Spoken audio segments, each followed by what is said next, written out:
Hello Yes. and welcome to Manthano's Parenting Conference. I'm really glad to have you here with me today. My name is Karen Aroma and I'm the CEO of Manthano. And here with me is Pastor Carey Cassie. Good evening, sir, Pastor, and how are you? Thank you. Welcome Good. to Manthano Parenting Conference. Oh, we're so honored to be here. And I have a lot of opportunities, but this is the greatest opportunity I have today to be with you. But I'm doing very well because I enjoy being with God's people, and you are one of those. And Oh, I'm proud thank you of you. so I'm much. And I'm proud of your great work. I'm really excited, really, because when I chatted with you the last time, we spent so much time really speaking about you and your dad and what he did. And the message that came through loud and clear was that, your dad wasn't perfect, but he still left precious memories that went on to abide in the hearts of yourself and your grandchildren. So I am excited. I think this is a message for fathers and mothers. So you are welcome. We are honored to have you. So So honored. thank you.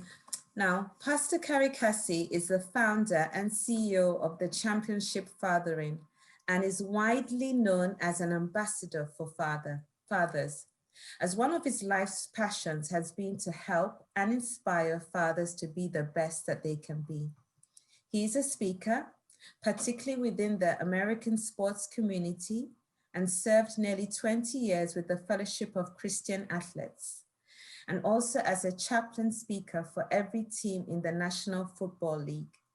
Carey is the author of Championship Grandfathering, How to Build a Winning Legacy, and the general editor of the book 21 Day Dad Challenge, 3 Weeks to a Better Relationship with Your Kids. He and his wife, Melanie, reside in Chicago and have 4 children and 9 grandchildren. Today, he will be discussing his book, Championship Fathering, How to Win at Being a Dad. Thank you. So I'd like to Yeah. start this discussion by just asking you, what inspired you to write this book? What really inspired me quite naturally, I was CEO at the National Center for Fathering. And so we inspire and equip fathers to be involved in their children's lives. And even before that time, when I was president at the Fellowship of Christian Athletes Foundation, everybody viewed me or saw me as a father.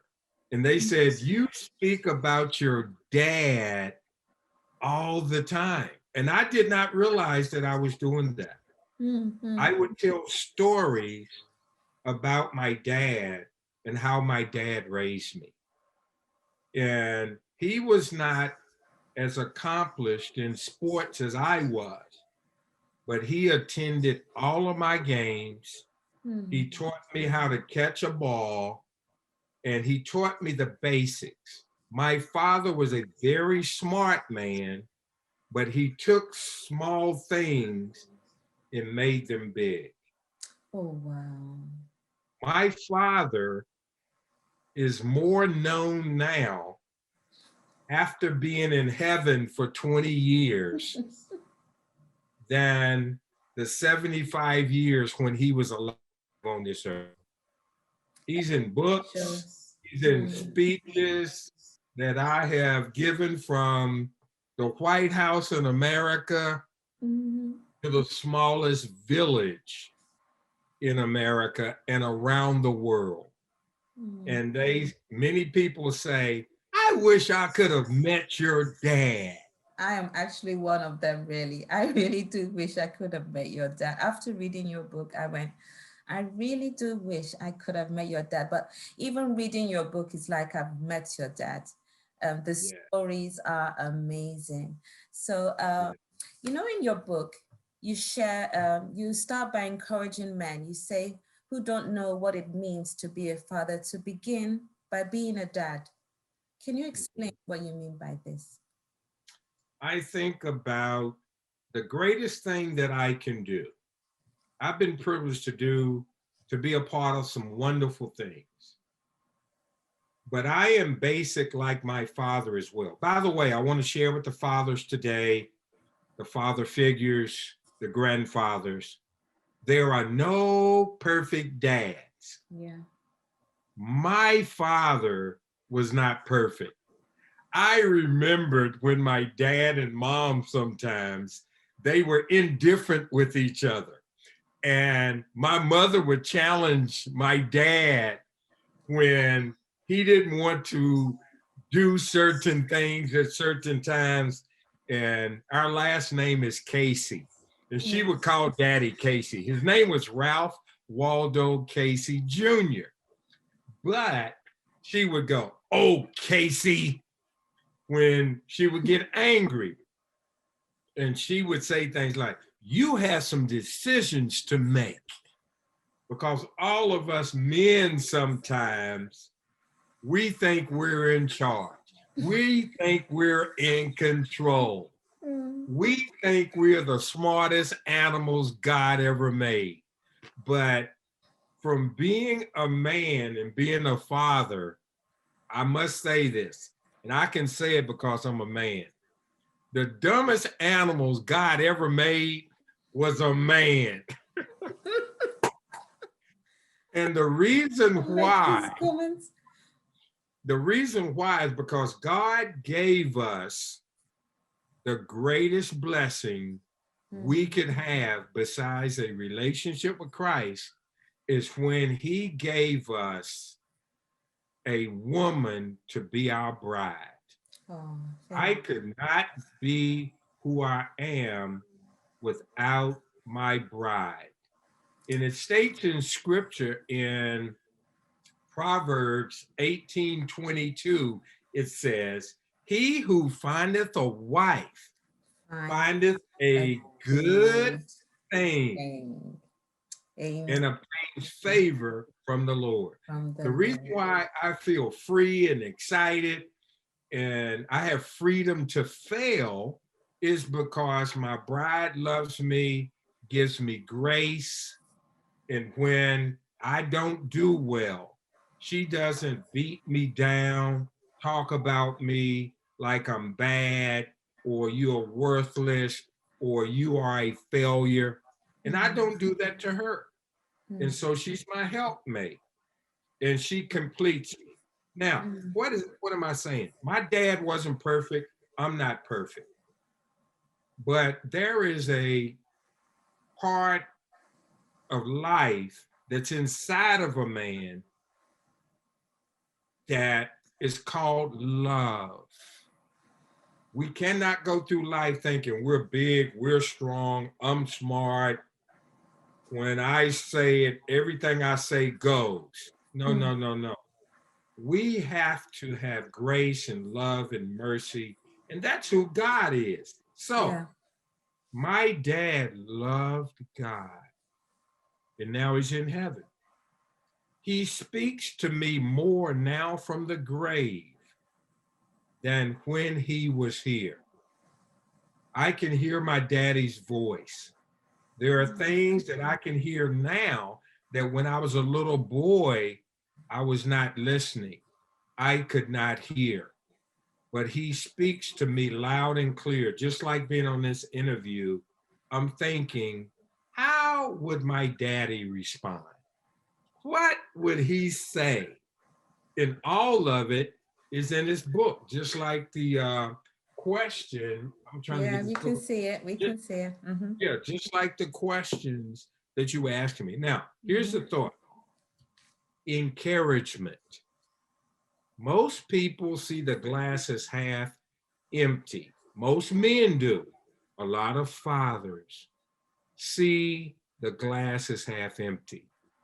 My father, who was there for me as a little boy, when they said, Carey, Pastor Casey, has learning disability.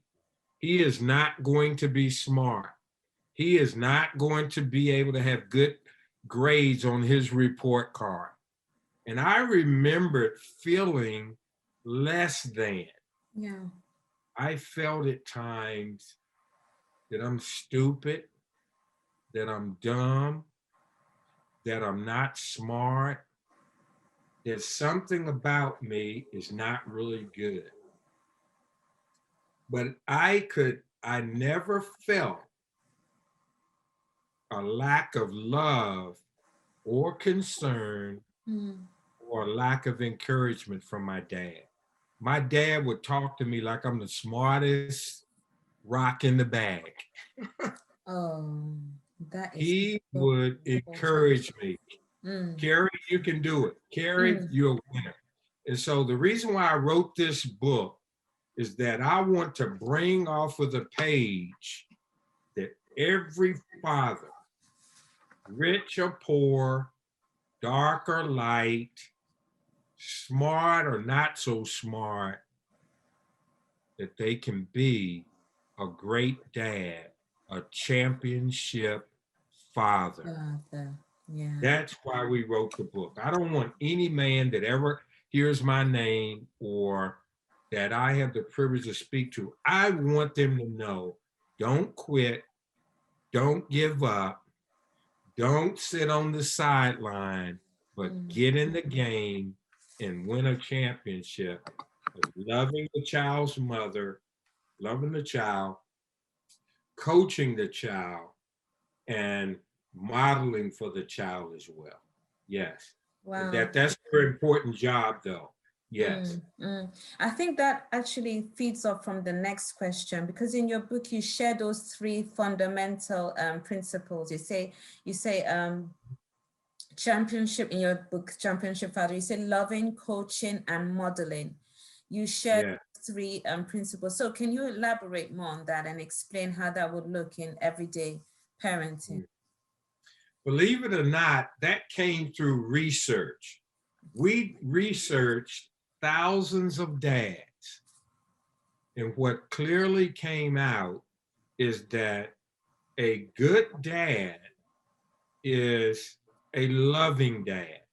Mm, They love the children and they love the children's mother. mm, Even if they have divorced the mother and do not have, they're not married anymore, your responsibility of being a father does not stop.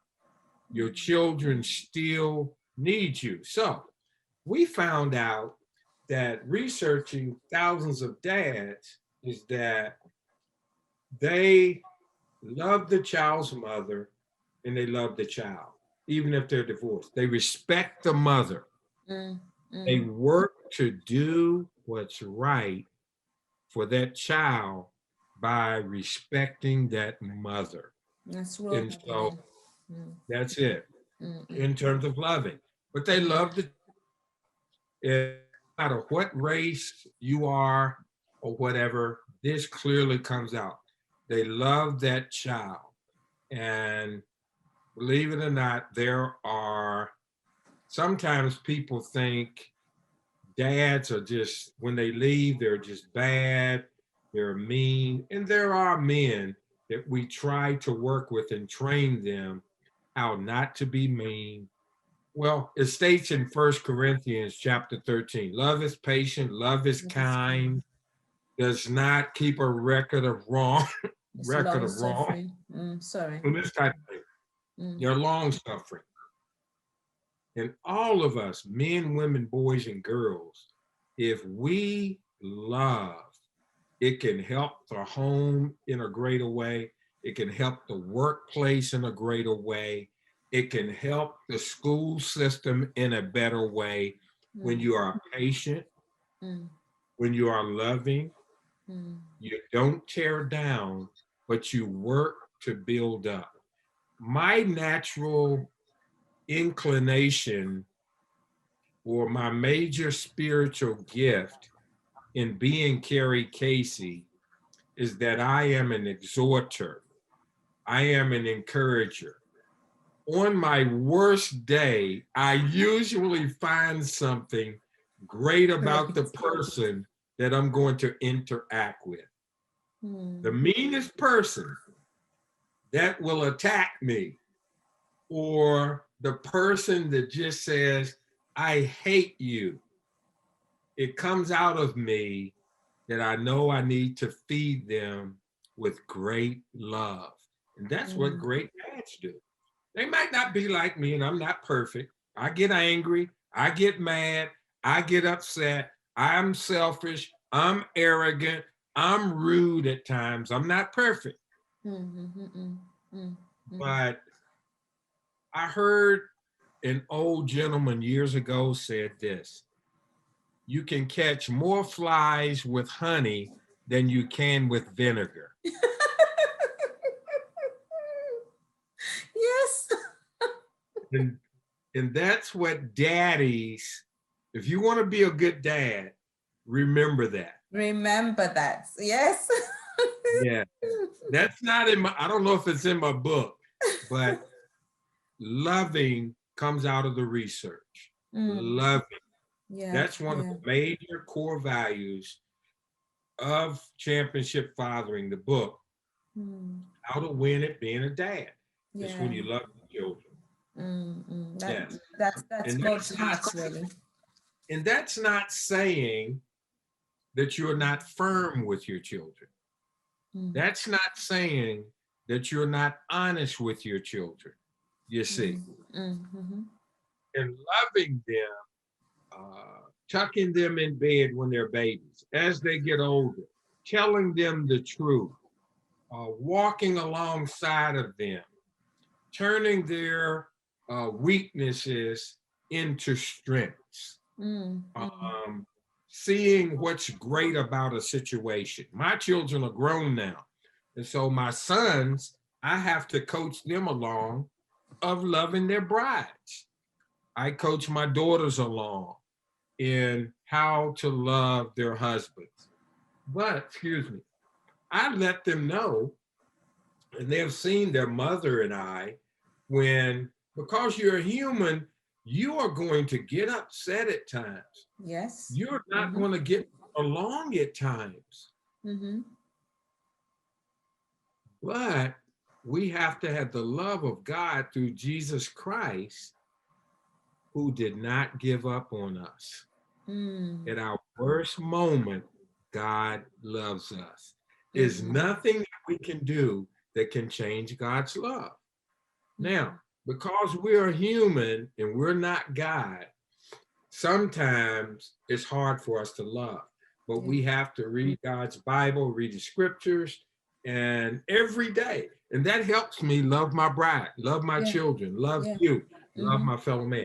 But the core ingredient of championship fathering is loving, but then you also coach your children. You coach them. And it's not just on the athletic field, you see. I can't go outside and run like I used to real fast. I can't catch the balls like I used to and all of that. When I was younger, I could do that. But my important role now is coaching. And so, in essence, when you coach your children, you are aware and you are involved with your children. You're watching them, even when they don't live in your home now. But I think about it. I got a note here. Yeah, it talks about right here. What did I do with my glasses here? I didn't used to have to wear glasses, but I think about this as you get older. But coaching, and it says this right here. When you think of coaching, a mother coaches. Father coaches. We coach one another. But it says right here in coaching, I think of Proverbs 22 and verse 6, talking about coaching. It says this: train a child in the way they should go. And when he is old, he will not turn from it. So from when they're in the cradle all the way to the grave, my dad still coaches me. because there were things that he was teaching me years ago that I'm just now getting, even at 65. Yeah, yeah. So you're Because he was training. involved. He was involved in your life. Yeah. And I think about it as well. My daughters, when they were about 4 years of age and 2 years of age, I was preparing a sermon, my final notes for a sermon on Father's Day at a church. Their mother was in our little apartment getting dressed in the back room. I was dressed, my daughters were dressed in their pretty little white dresses on Father's Day. They had their little socks and little shiny shoes. I was writing down my final notes for the Father's Day sermon. The girls are running around merrymaking on that Sunday morning, waiting for their mom. And they were running around. And then my oldest daughter, who is 42 now, she came and leaped on my lap at 4 years old. And she said this, very profound. She said, Daddy, are you gonna be a sermon today? Today, are you going to be a... Notice what I said. She said, Daddy, are you gonna be a sermon today? She didn't say, are you gonna preach a sermon? Yeah. Are you gonna use exegetical skills and Christology and soteriology and hermeneutical principles? All of those things they teach you at seminary. She didn't say that. She said, Daddy, are you gonna be a sermon?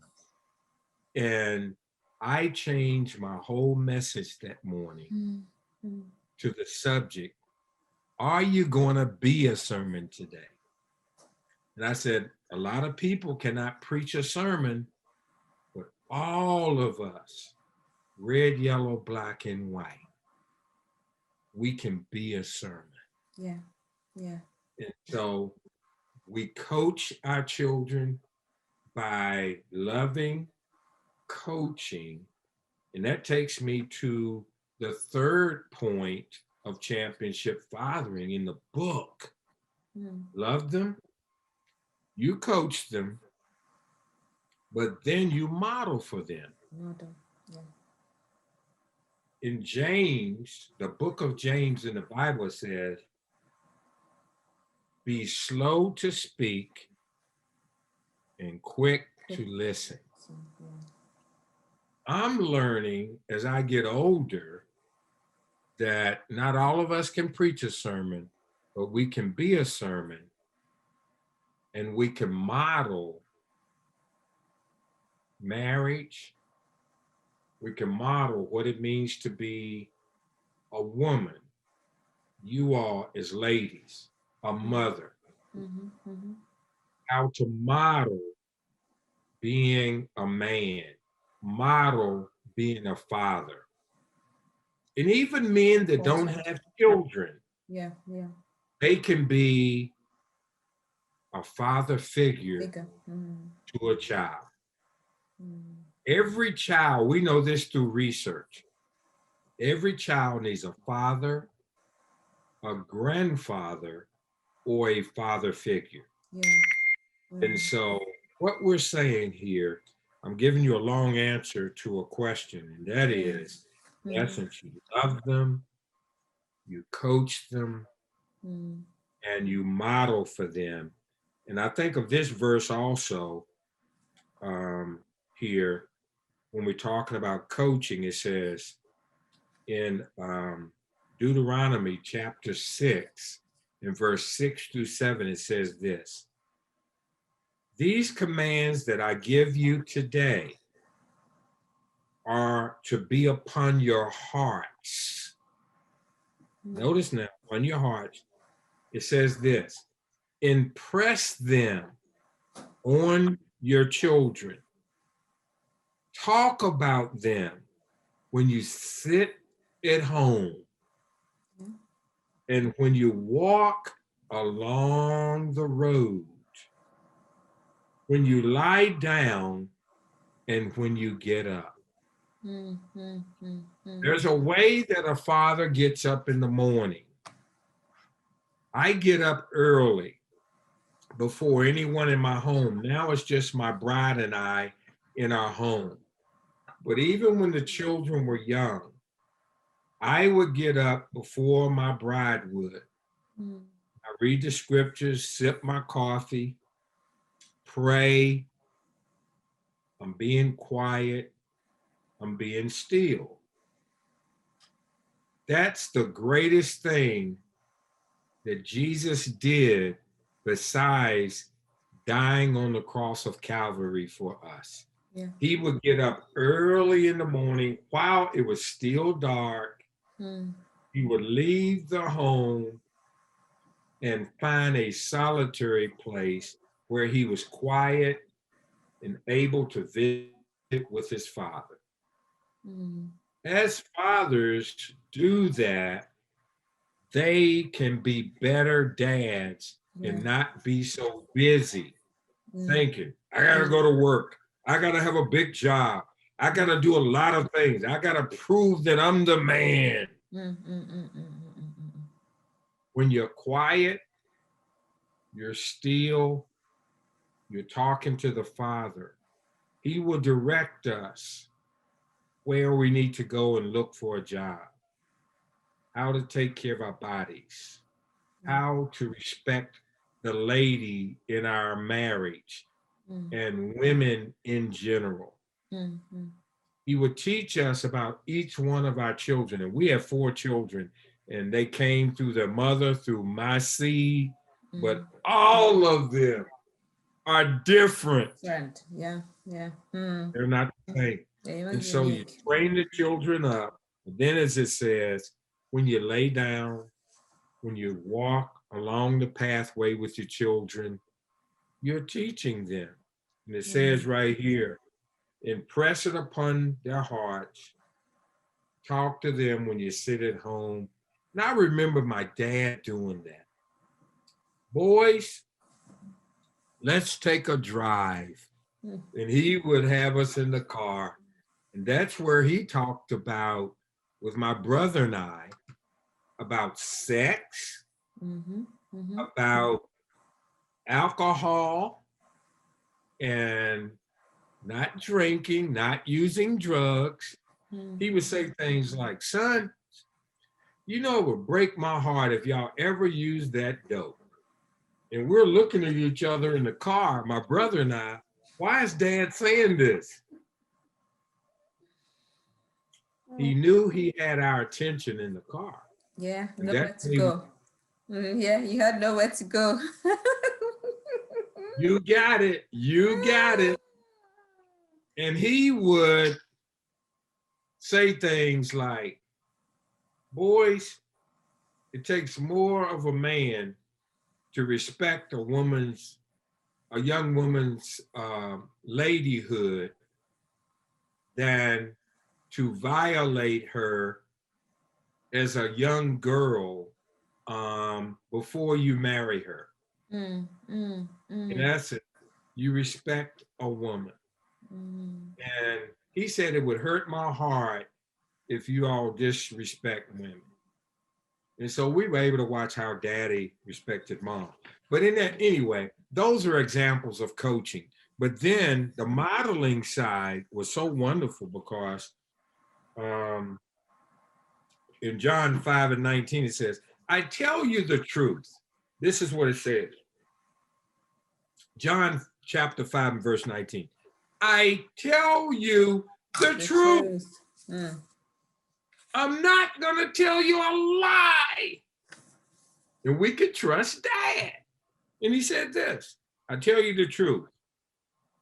The son, S-O-N, can do nothing by himself. He can do only what he sees the Father doing. mm, mm, mm, mm. Because whatever the Father does, Hey, the Son also does. also does. Amazing, amazing, amazing. I didn't even And so that. we must, through research, in studying the Bible, a father, he loves his children. Some fathers leave because, not just because they're deadbeat dads, sometimes they're dead broke dads. And it's hurting to a man when he cannot provide for his family. Mm. And sometimes men run away. So there are a lot of fathers at times that we need to help get jobs. We need to train them even years later. Here's how you treat a woman. Here's how you love your children.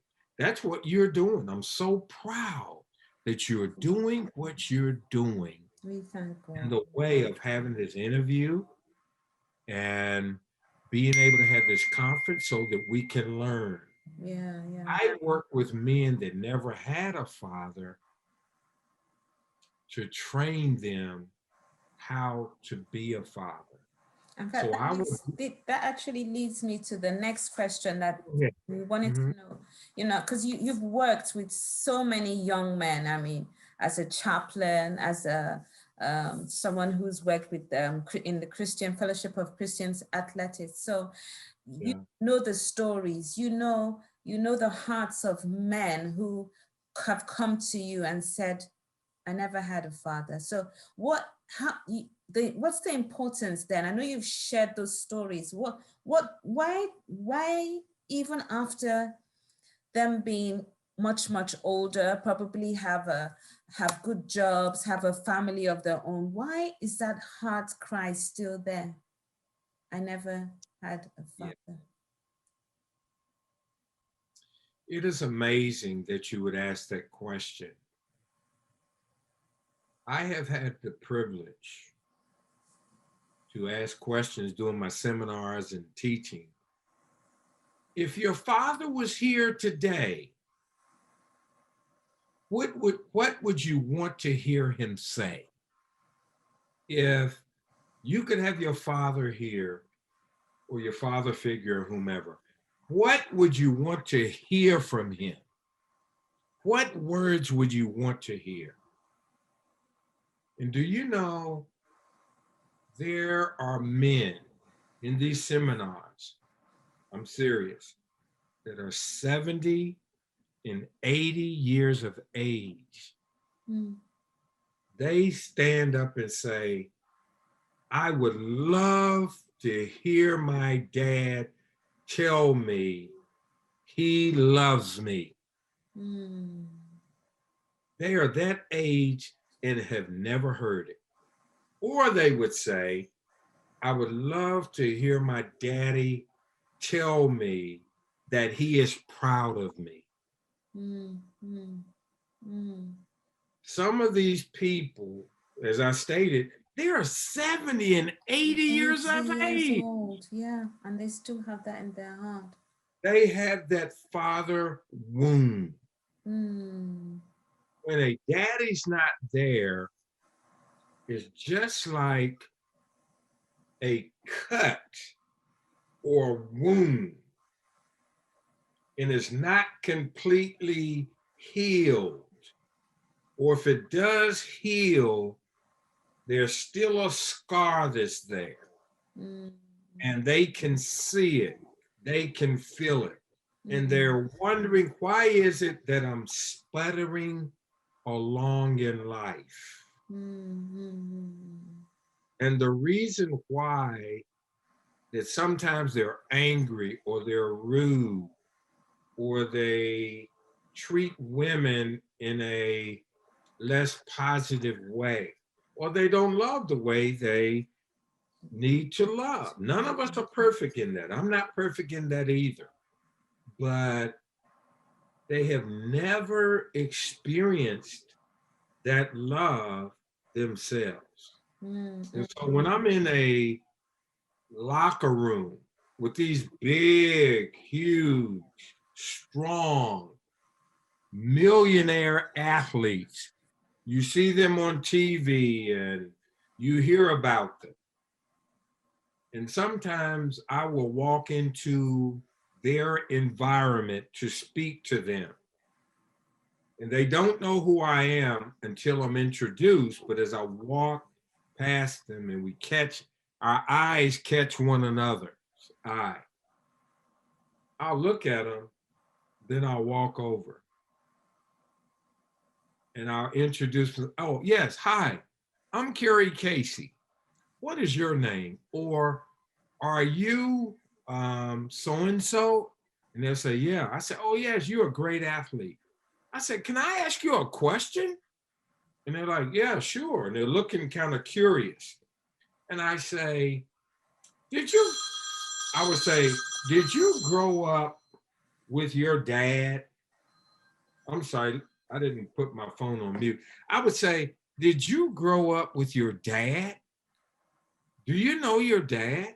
And they will move back almost like I said something bad to them or threatening. And they were like, why do you ask me that question? I am not kidding. Some of them have even, why do you ask me that question? Well, I'm just curious. And then they would say, no, my dad wasn't there. Or I don't know my dad. And I would say, come here for a minute. In a non-threatening way, I said, come closer. I said, I want to tell you something. I'm not your dad, but I want to tell you something. If your father could be here today and to see you right now, I said, I'm going to be your dad just for a few seconds. And I would say, I want you to know that I'm proud of you. I want you to know that I love you. Mm. And then I would say sometimes, I'm so very sorry that I was not there for you. Mm. I'm so sorry that I left. Now, some fathers left on their own volition or whatever. They did not stay. Some died before the child was born. Yeah. And, But s- there were and some different. and some fathers actually, they may be in the home but still be absent because they are so You, busy trying to do what they consider most important, providing, but not capturing the child's heart, not doing the coaching, not doing the modeling. love. Yeah, yeah, yeah, yeah. I'm glad you read the book. You are on it. You I could do the did. interview by Oh, most yourself. Let's talk definitely. about But that is true because there are children that live in the same home, big, beautiful homes, all the money you would want. The fathers buy them the nice vehicles, the best clothes, the best education, but they're not engaged in the child's life. Nice. Girls need their fathers just as much as young men need their dads. Girls need to smell their father's fragrance and cologne. Yes. Yeah, You it's see, and mm, it's a security. I can remember how my dad, the cologne he wore. Now, my mm. bride, Melanie, says, whatever you do, don't put that cologne on that your dad used to wear.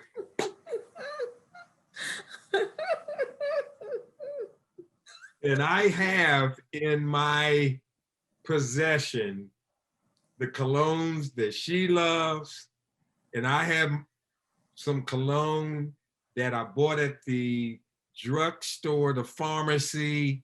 Yeah, yeah. When I would go pick up prescriptions at the pharmacy, I would go to the cologne section and I would get a bottle and I would take off the top and smell it Mhm. because I knew what my dad used to wear. And it's just, oh, Amazing. it brought back the Happy, fragrance. happy memory. And thankfully it brought back happy memories. Thank you. Yeah. No, Uh, I still have it. I want to remember it. I just take it off. I have it here at home now. But my mm, bride says, don't wear that. mm, But mm. anyway, she likes another fragrance. But that real love. But anyway, with these athletes, so I trained them and let them know. And do you know, many of them open up and they say, the next time you come, can I take you to my home to meet my wife, my children? Can I tell my children that you are their grandfather? They're still searching for a father figure. Yeah, yeah, yeah. And can we have a meal together? Mm, Can I ask you questions? You mm. see, Mm. I want you to help teach me to be a better husband. All of that's in Championship Father. Yeah, you've And actually got the championship checklist there too. Yeah, yeah, and that actually goes on to in our parenting masterclass that we offer here within Manthano. We talk about nurturing the heart of a child for leadership. And we often have parents share their concern for their children not having a father or dad being involved in their day-to-day parenting. And I know you've talked a lot about that, but then how does one nurture a child's heart in in those circumstances? If the father is absent or if the father is not there, what then can they do? I think you've actually answered that question, really, isn't it? mhm. But Father every child, figures. though, needs a father, grandfather, or father figure. And so I naturally recommend, even if my bride was not here when we were raising our children, she was here. We've been together, we'll be married 44 years, May 15th this year, in next month. But if she was not here or died while my children were young, I would work my hardest to find a mother figure for them, even if she did not live in our home, if I did not remarry. Every child needs a father, grandfather, or father figure. And so I just drove two children to school today that are not my children. Now, these children have their mother and father, but today the mother had a doctor's appointment and she called and asked my wife, my bride, if Pastor Casey could drive the children to school. So they trust us. They're like my grandchildren. So I drove little KK, who's 6 years of age, to her school. I drove her older brother, who's 14, Reed. I drove him to his school. And so I'm a grandfather figure to these children. And I just love it because they're in the car just like I was with my dad. Good to share those And nuggets. I said, KK, I love you. You are special. You are smart. You are great. You are cool. You are majestic and all of this. And then she goes, KK's in the back seat of the car. And she goes, Pastor Casey, can you spell those words? I said, let's try. Message to everyone, really. Yeah. And so Try she and was, seek to be a father or a mother figure to children, even oh, inside your little circle family. Yeah. so we help a lot of ladies in our church. I help a lot of ladies in our community. I can see things going on and I can talk to the mother and I say, hey, can I go shoot some baskets or take them to get ice cream or take them to a game or something like that and have them home at a certain time and just with integrity to allow them to feel safe and they can meet my bride as well and this type of thing. And so you enter into their world Yeah. and this type of Yeah. thing. And be a Yeah. blessing. Yeah. Yeah. Yeah. But anyway, I'm sorry. I go all over the map. No, Please. you've answered that question really, and it's true. Yeah, it's true. It is important.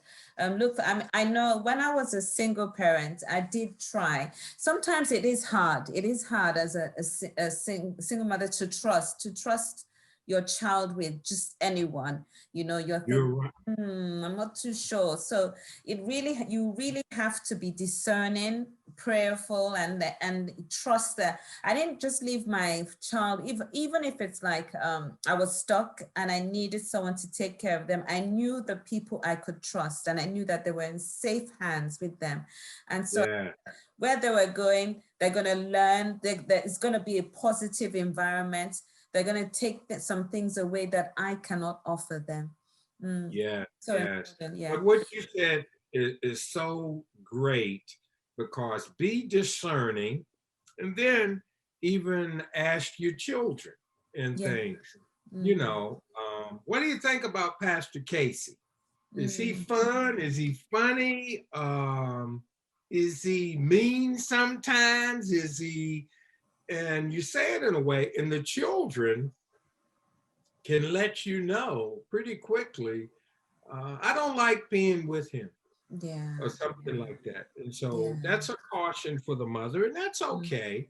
And Yeah. every child does not just like being around Pastor Casey. Some of them might say he's too old, but I do my best to do what God would have me do and give them space, let them know they can be safe. They have Mrs. Casey, my bride, and this type of thing. And then two, um, you want to be consistent in how you function, consistent of where you go, people that you're with. You want to be in safe environments and things where the child can feel. When we talk about father figures, is in an environment where they do feel safe. And I just make it a practice as a father figure. I am not going to be alone with children for a long period of time or whatever in an environment like that, like in a home. Yeah. And it's just me, and I'm just, I didn't, this is not in my plan notes or anything, but I'm going to be in an environment where people can walk in, where people will know that you're there. Um, Even in my office at our church, we make a practice of, we have windows in our studies, in our offices, where people can look in. It's just a little window there, and that the people that are inside there can feel safe, and people that, they can glance in and see that Pastor Casey's at his desk or whatever. People can't hear what's said and that type of thing, but we like to protect ourselves. And I would say, as father figures and leaders,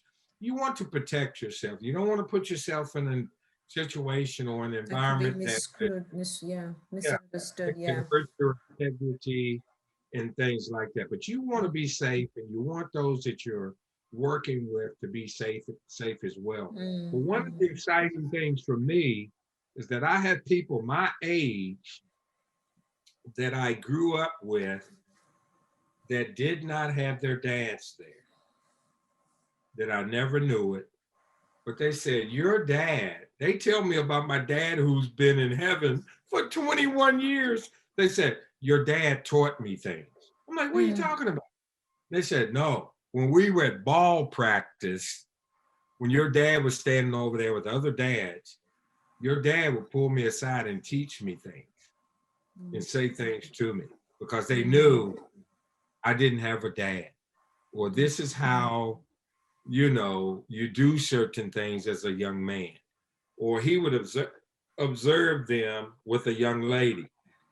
And he would say things to him like, well, you might not really want to, put your hands on a young lady the way you did and that type of thing. And I'm not just being rude to you. I'm just telling you to be careful. Or those words that you use or whatever, you might not want to use those words in a situation. And he didn't do it in a mean way. But these guys, some of them even got in trouble. Some of them even went to prison. And when they got out, they said, what I remember is what your dad taught me. Amazing. But I didn't listen to him but now I know what he's saying. Understand. Yeah. That is true. I'm sorry, I get to going. Please forgive me. No, no, no, no, no. That is a word in due season. That is showing us really what the heart of being a father truly is. And he was a father to many, to so many, because he did have that heart. You know, it's actually a Now, challenge for me. Yeah, yeah. notice this as well in Malachi chapter 4, in verse 6. Malachi chapter 4 in verse 6, as you teach. It's the last verse in the Old Testament of the Bible. There's the New Testament, there's the Old Testament. Before God spoke to the writers to write the New Testament, Matthew, Mark, Luke, and John, and all the New Testament books, epistles, God said this, the last verse. I think, isn't it amazing? With all of the books in the Bible, but in the last verse of the Old Testament, God shared this. I want to turn the hearts of the fathers to the children.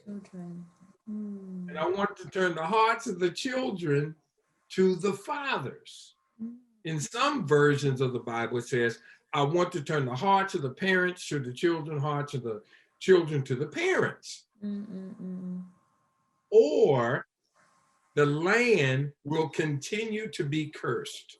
Oh, wow, wow, wow, wow, wow, wow. Now, you show me someone in the newspaper or on social media or in some way are in some type of pretty serious trouble with the law, probably did not have an involved father. You can do the research, I guarantee. Usually when I do the research or the background on why a person got in trouble, probably percentage-wise, large percentage, did not have a dad to give them instruction. Yep, a lot of times. And we have the COVID-19 pandemic. We have a lot of hurts in our world. The shootings in America and in this world usually didn't have an involved father. They were hurting in some way. They were not able to express who they are. So it comes out in a negative way. Different, yeah, because every behavior is some form of communication, something you're trying to communicate. And actually leads me to the last question about modeling faith and values. I mean, how will you encourage fathers then to do this without being controlling and permissive? Because it's like you said, it's so important for parents to be involved, especially fathers to be involved with their children. Yes, to do the coaching, to do the role modeling, but also to impact the faith and values. Because you just read from Malachi that when the hearts there should be a relationship, some form of relationship, not a permissive one, not a controlling one, but one that also imparts, as they build that relationship, imparts values and imparts faith. So how would you encourage fathers to do that? Believe it or not, when you discuss the heart of a father, the most wicked man in prison, using that as an example, the most dysfunctional, illiterate, they have given this person up, they're mean, they're put them in solitary confinement, don't let them be around people. Worst thing you can do. But here's the thing. when you discuss with them, how is your heart? What is going on in your heart? Why did you commit that crime? What were you feeling? When you work with the heart of a person, it will direct them right back to the heart of the Father, God the Father, God the Son, and the Holy Spirit. Mm-hmm. He doesn't say, love the Lord thy God. Notice he says this, with all their heart, all their soul, and all their mind. He does not say, love with all your mind. He says, heart. Notice what it said in the Malachi passage where it says, in essence, he wants to turn not the mind, not the hands, all of that, but turn the hearts of the fathers to the children and the hearts of the children to the fathers. That's like when a man loves a woman. I love my bride. Yeah, with my mind, my eyes. She looks good. She's beautiful. I never forget when I saw her when she was 21. I was in geography class. I was sitting on the front row and I turned around and I saw this beautiful girl with this big afro. And I said, I need to meet her. And she looked, oh, beautiful. She is. And then as I met her, she was even greater because she loved God. And I felt her heart for God, not for me, not because, oh, you're a handsome football player and you're this. No, no, no, no. She shared with me how she's a Christian, she loves God. And I'm thinking, she didn't know me, but that is what I was looking for. Because I came to know God at 12 years of age. My dad, he modeled that for us. This is how you dress. He didn't go like, you better dress this way. Look I like the presentable. word model. Model how you dress. He modeled what came out of his mouth. Modeled as we would walk down the street and a beautiful lady would walk by. My dad didn't turn his head like that, like it was so important to look at her. Men are turned on by sight. And so, but he taught us in those situations, and we would look and we would see a beautiful lady in this type of thing, or things you look at as guys. I mean, just to make it plain, the pornography industry in our world is ridiculous. Billions of dollars. That's on TV, the films you're watching as a father, you know, the magazines you're reading. It's so important. And I didn't understand when my daddy was telling us, boys, we don't look at this stuff. And we're thinking like, I'll never forget, I was a little boy. I'm just confessing. Yeah. The first time I ever saw pornography was at a friend's home, and we were running through the house as elementary school kids, running under the bed. We ran under this gentleman, one of my friends' mom and daddy's bed, and we found these magazines. And we like, wow. And we looked, and it's like, that lady she is not dressed. And we looked, and my friend's mother was not a good mom, because you know what she did? She said, oh, well, y'all can look at those, but you can't take them out of the house, but you can look at them here. His dad would look at those magazines. Now, here's what hurt, though. I did not know that at 65 years of age, that the 2.5-pound sponge in my skull called a brain is better than any cell phone, any camera is ever taken. I can tell you, if I could draw her, I'm not a good artist. I have in my mind right now, after praying, after being a man of God, after being a person that loves Jesus, love my bride and everything, I can remember back to when I was in elementary school or junior high, what that woman looked like. We have to take every thought captive to the obedience of Christ, or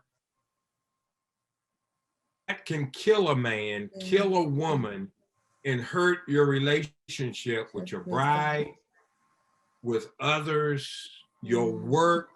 I don't know why I'm telling you this, but anyway, so men, as far as your parenting, championship fathering, championship marriage, all of this, all of the resources, people can go to championshipfathering.org, or they can Google Carey Casey. Yeah. And you can get the talks and the videos and all of that.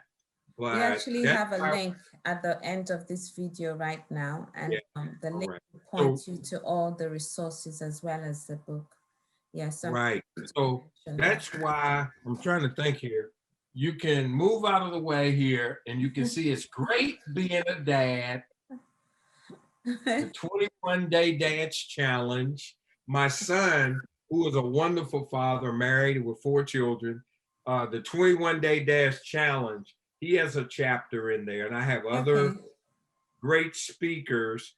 And usually when you do something 21 days in a row, it becomes a habit. It's a habit, yeah. And so as you read that book right there, it will be a great challenge of hearing great leaders and people that wrote chapters. I wrote 5 chapters, but it talks about some great and deep testimony of these great men of being 21-day dash challenge and grandfathering right there as well.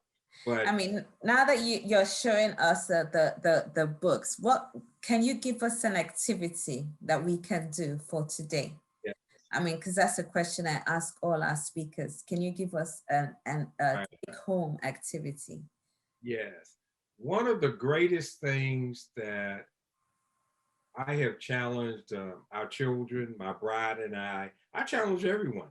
I said, read a proverb every day. There are 31 proverbs in the Bible, you see. And I think about it, today is the 13th. Read Proverbs 13. And I would do this with my children when they were living with me, but I still challenge them to read the proverb of that day. Even when you're rushing, and if it's anything that the devil wants us to do is to be busy and rushing, and then you don't have time. Uh-oh. Your phones. Oh, I'm sorry. Please. Oh, that's all right. But we get the challenge. Read a proverb. But this challenge is to read a proverb with your younger children at the dinner table when they are elementary school or junior high if they want to. Believe it or not, all of my children, I read a proverb to them until they left home. And we just take it only takes a few minutes. And so whatever is in that proverb of that day, I guarantee you, I am not every single day. If you want to really know how awesome God is and does he really speak? Try that. Proverb every day. Parents and everyone else, we hear our challenge.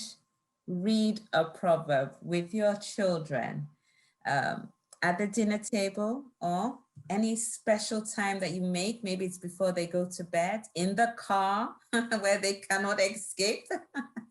Read a proverb and tell us your experience. Tell us how it went. What did you gain? What did they gain? I'll be doing that too. And I can't wait to hear your testimonies. Leave your testimonies in our parenting forum. It's a very safe place. Share your testimonies and I can't wait. Well, Pastor, it's been a pleasure listening to you, and we have really learned so much. And like I said, our link will be at the bottom of this video, pointing them to your resources and your book. And we want to thank you for being a part of Manthano's Parenting Conference. It's been a pleasure having you. And we're honored and thank you so very much. It's been a joy and a privilege. Thank you so much. Well, parents, we look forward to hearing from you on our parenting forum, Parenting with Angel Eyes. Leave your testimonies there, leave your comments, your suggestions. Even if you have a question for Pastor Casey, I'm sure we can get it to him and he will love to answer your questions. So take care and God bless you. Bye-bye.